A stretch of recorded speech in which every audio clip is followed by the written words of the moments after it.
Darren with Hollywood Classic Cars, and I'm going to show you around this 1990 Range Rover Classic. So you got this nice big door that you open up. This screws off.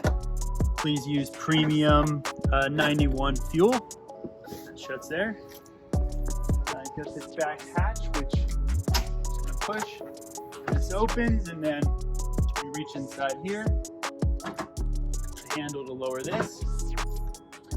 This is just a shelf that I wouldn't store anything on it, but it's nice just to cover up anything that you may have in the back. There's a storage space.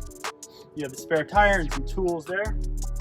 This closes. And when you shut this, make sure you shut it firmly so it latches. Like that.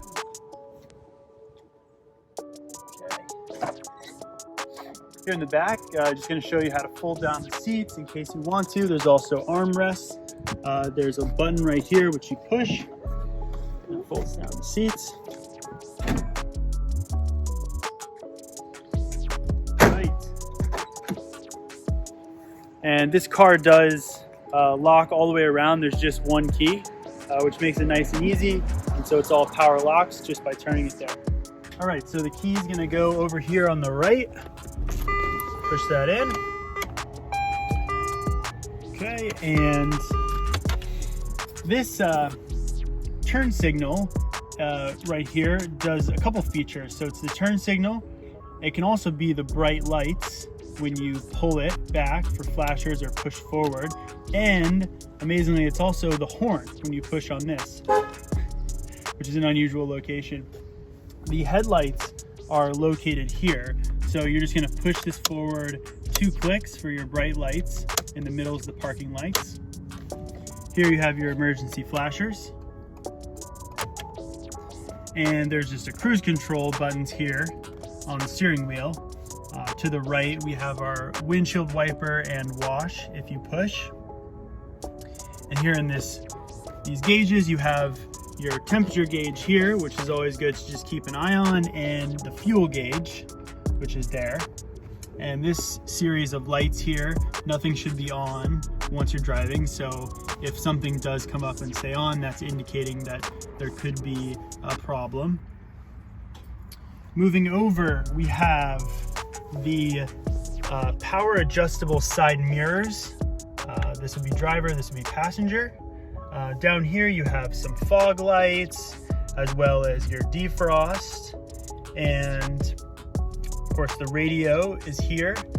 This ball turns it on, and this is going to change your tuner for your AM FM stations. Here you have a very handy car phone for your important phone calls. That does not work. And this is the climate control system, which is fairly complicated but actually works quite well, both AC and heating. So this knob on top is going to control whether you want the heater or the air conditioning, and this knob all the way to the left is your air conditioning, so that one's important. And this one right here can do either heat or air conditioning. On the right, this controls the blower speed, so this is off and then that's full blower speed. And these both on the side will change whether it's coming out this row of vents or the defrost above or the footwell. So I typically leave those in the middle. So your automatic shifter has a lever you pull underneath to select your gear. The D for drive is really the main one you'll need. And here is the 4-wheel drive transfer case, which is for off-roading, so it should be in the high position, and you just leave that alone and it'll be just fine. You have a parking brake, which is traditional style here, push to release. This bank is your window switches. So you have driver up here, passenger, and these two are the rear windows. This is just a child lock here.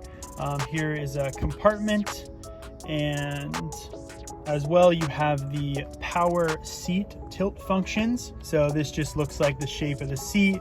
You can move this forward and back, you can twist it, you can push it down to lower the seat, and then this will change the recline by twisting it.